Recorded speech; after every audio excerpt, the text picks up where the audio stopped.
आज इस वीडियो में हम बात करेंगे मांगलिक दोष के बारे में कि क्या मांगलिक दोष होना हमारी कुंडली में बहुत ख़राब होता है, क्या इससे हमारी लाइफ बर्बाद हो जाती है, क्या मांगलिक और नॉन मांगलिक की शादी कर सकते हैं, या क्या है मांगलिक दोष, इसके बारे में सिंपल तरीके से एक्सप्लेन करते हैं। ठीक है, तो यार देख हुआ क्या, कल मैं सुन रहा था किसी को, तो एक बेसिकली आंटी थी, वो ये कह रही थी, कल मेरी इससे बात हो रही थी, तो एक आंटी ये कह रही थी, अरे बेटा जो है मेरी तो लड़की की कुंडली में मांगलिक दोष है, और क्या बताऊँ, ये तो बहुत परेशानी की बात है, ये तो मंगली भी है। और फिर मैं ऐसा भी सुनता हूँ कि लोग ये भी कहते हैं कि अरे एक और परेशानी भी तो है, मांगलिक भी तो है, ये मंगली भी तो है, राइट। तो यार मतलब मैं सोचता हूँ कि चाहे लड़का हो या लड़की हो, ये जो मंगली होना होता है, जो मांगलिक होना होता है, कहीं ना कहीं नेगेटिविटी भर मतलब बहुत ज़्यादा भर गई है। कुछ लोग इसको डेथ से एसोसिएट कर लेते हैं, कुछ इसको नेगेटिव बताते हैं, और लोगों से अगर बात भी करो तो उनके अंदर कहीं ना कहीं एक टेंशन सी होती है मांगलिक दोष का नाम सुन के, राइट। तो एक्चुअली क्या है ये दोष, इसके बारे में बताऊंगा मैं। इसको मैं एक्सप्लेन करता हूँ, और स्पेशली लड़कियों के लिए तो कहीं ना कहीं ये चीज़ और ज़्यादा हो जाती है कि भाई लड़की मांगलिक है, तो फिर ये होता है कि अरे लड़का ढूंढना पड़ेगा, मांगलिक ये है वो है, और कैसे मांगलिक नॉन मांगलिक की शादी करनी चाहिए नहीं करनी चाहिए, पूरा एक्सप्लेन करते हैं। तो देखो, सबसे पहले ये समझो कि एक्चुअली मांगलिक होता क्या है, राइट। जब आपकी लगन कुंडली में, राइट, याद रखना मैं राशि वाशी की बात नहीं कर रहा, लगन कुंडली में जो भी आपकी लगन कुंडली है, अगर उसमें मंगल देव यानी मंगल ग्रह 12वें घर में हो, पहले घर में हो, चौथे घर में हो, 7वें घर में हो, 8वें घर में हो, ठीक है। यानी जो आप स्क्रीन पे देख रहे होंगे, जो मैंने मार्क करे होंगे हाउस, ये है 12वां, पहला, चौथा, 7वां, 8वां। अगर इनमें से किसी घर में आपकी कुंडली में मंगल है लगन में, तो आप एक मांगलिक पर्सन हो, ठीक है, आप एक मांगलिक पर्सन हो। अब होगा क्या, इन घर में मंगल होने से आपके अंदर मार्स की डोमिनेंस कहीं ना कहीं बढ़ जाती है ना, थोड़ा एग्रेशन, थोड़ा पैशन बढ़ जाता है। और कई सारे अगर हम शास्त्र उठाएं, चाहे बृहत पराशरा होरा शास्त्र ले लो या और भी सारे जो ज्योतिष के ग्रंथ हैं, तो उनमें काफ़ी जगह ये मेंशन किया गया है कि मांगलिक अगर मंगल इन घरों में बैठा होगा, 12वें घर में, पहले घर में, चौथे घर में, 7वें घर में, 8वें घर में, तो जो लड़का या लड़की होगी वो मांगलिक दोष होगा उनकी कुंडली में। लेकिन क्या ये दोष नेगेटिव होता है? जी नहीं, बिल्कुल नहीं। आप कितने ही ऐसे लोग देखोगे जिनकी कुंडली में मांगलिक दोष है, वो शायद वो आईपीएस ऑफिसर हो, वो अच्छे खासे स्पोर्ट्समैन हो, राइट, वो फेमस भी हो, वो अच्छे पैसे भी कमा रहे हो, पुलिस ऑफिसर हो सकते हैं, प्रॉपर्टी का काम कर सकते हैं, रियल एस्टेट में हो सकते हैं, किसी और प्लैनेट के साथ कॉम्बिनेशन हो तो टेक्निकल चीज़ों में भी जा सकते हैं। तो अच्छा खासा ये कॉम्बिनेशन बनाता है, पैसा भी अच्छा दिलवा देता है, प्रॉपर्टी घर भी अच्छा दिलवा सकता है, यही सेम मंगल दोष जिसे कह रहे हैं। लेकिन यहाँ पे जो सबसे इंपॉर्टेंट बात, तो मेरे पहली बात तो ये है कहने का कि चाहे लड़की है लड़का है, मंगल दोष का होना कोई नेगेटिव नहीं होता, राइट, पहली बात तो ये है। लेकिन अब इसे दोष क्यों कहा गया? क्योंकि मंगल यहाँ पे इन जगहों पे बैठते हैं, तो उस केस में स्पेसिफिकली मैरिज में इसकी इंपॉर्टेंस बढ़ जाती है। उसका रीज़न क्या है, आप इसको ऐसे समझो कि मान के चलो आपकी कुंडली में मांगलिक दोष है, ठीक है, तो होगा क्या, आपकी कुंडली में एक तरीके से एक हाई एनर्जी वाली कुंडली है, आप ये समझ के चलो, और जिस लड़का या लड़की से आप शादी करने जा रहे हो वो नॉन मांगलिक है, तो उस केस में क्या होगा कि उसकी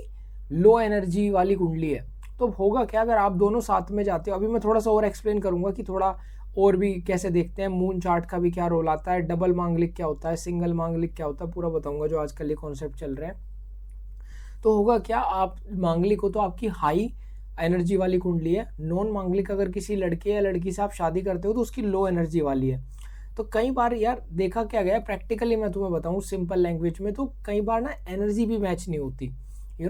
तो जैसे उन्होंने शादी कर तो ली, क्योंकि स्टार्टिंग में मान लो अट्रैक्शन हुआ, प्लैनेट्स की वजह से अट्रैक्शन हुआ एक दूसरे की तरफ, लेकिन फिर क्या हुआ कि एनर्जी आपस में जाके मैच नहीं करती, तो लड़ाई झगड़े कई बार देखे गए हैं, ये भी सच्चाई है, ये भी फैक्ट है। अब मैं पर्सनली ये भी देखता हूँ कि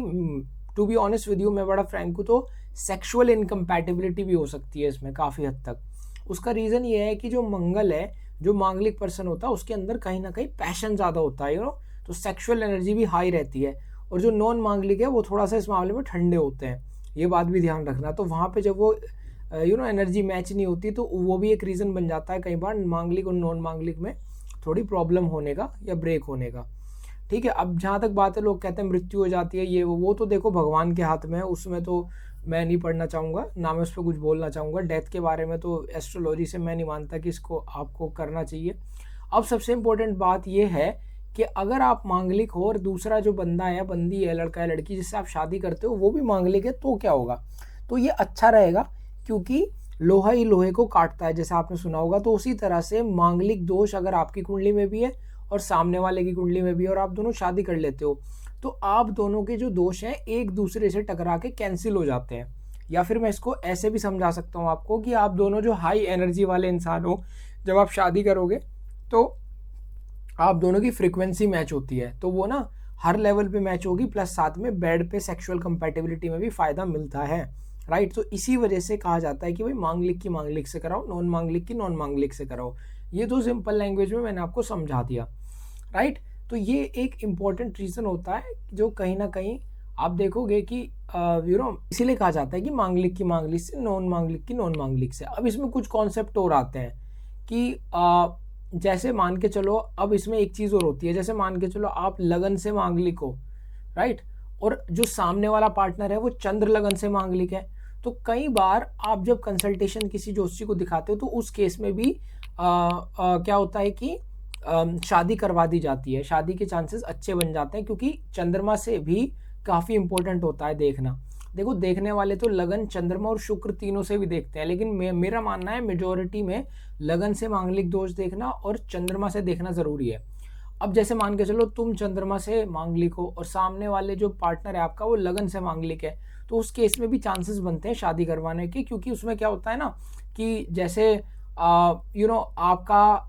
आप मान के चलो लगन से है तो 50% हो गया, और सामने वाले का चंद्र से है तो 50% हो गया, तो उस केस में भी चांसेस बनेंगे, राइट, एनर्जी मैच होने के, राइट। तो एक का मान लो बॉडी के लेवल पे मैच हो गई, एक की माइंड के लेवल पे मैच हो गई, तो इस तरह से चीज़ बनती है।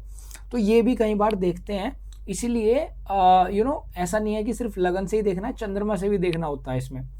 उसमें भी शादी होने के पूरे चांसेस रहते हैं। अब यहाँ पे जो प्रॉब्लम मेन आती है वो तब आती है, मान के चलो एक बंदा, लड़का या लड़की जो है, एक पार्टनर जो है, वो तो लगन से भी मांगलिक है और चंद्र लगन से भी मांगलिक है ना। तो उस केस में क्या होगा, और मान लो दूसरा बंदा जो है वो सिर्फ एक से मांगलिक है या दोनों में से मांगलिक नहीं है, तो उस केस में शादी में काफ़ी कम चांस रहते हैं, उस केस में अच्छा नहीं होता करना। जैसे मान के चलो आपकी तो लगन कुंडली में भी आप मांगलिक हो, और जब हमने चंद्र लगन बनाया तो चंद्र लगन से भी आप मांगलिक हो, लेकिन आपका जो पार्टनर है वो सिर्फ एक से मांगलिक है, या तो लगन से मांगलिक है या चंद्र लगन से मांगलिक है, तो उस केस में भी एनर्जी मैच नहीं हो पाएगी, मिसमैच हो जाएगा। या फिर अगर वो दोनों से मांगलिक नहीं है तो उस केस में भी प्रॉब्लम आ सकती है,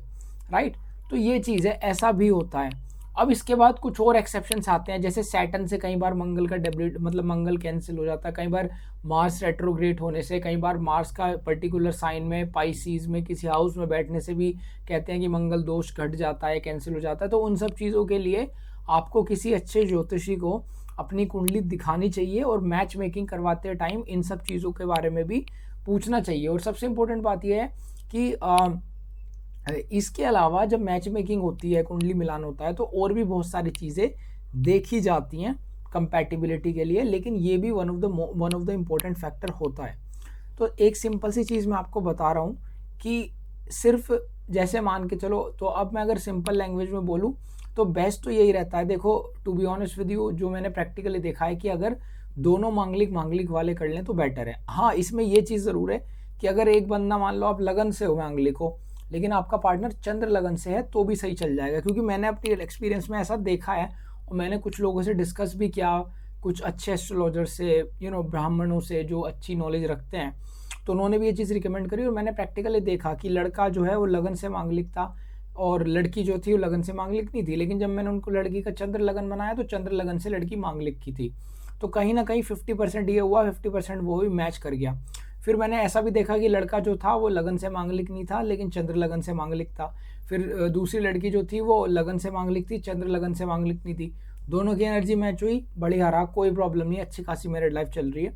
वही दिक्कत मेनली मैंने एक्सपीरियंस में देखा तब आई, जब मान के चलो एक जो इंसान है वो या तो लगन और चंद्रमा दोनों से मांगलिक है, और जो दूसरा पार्टनर है वो कोई सा भी मांगलिक नहीं है, या फिर एक बंदा जो है, लड़का या लड़की में से एक कोई सा मांगलिक है और दूसरा बिल्कुल भी मांगलिक नहीं है, ना लगन से ना चंद्र लगन से। तो वहाँ कहीं ना कहीं वो जो खटपट होती है ना, वो एनर्जी इशू होना, वो क्या बोलते हैं, जिसे कहते हैं कि सेक्सुअल इनकम्पैटिबिलिटी होना, तो ये सारी चीज़ें मैंने पर्सनली अपने एक्सपीरियंस में देखी है। तो यार ये मेरी राय है पूरी इस पूरे मंगल दोष पे, मांगलिक नॉन मांगलिक पे। अब मेरी एडवाइस तो यार यही रहेगी कि अगर आप जैसे शादी करते हो तो एक बार किसी अच्छे एस्ट्रोलॉजर से मैच मेकिंग करवाओ।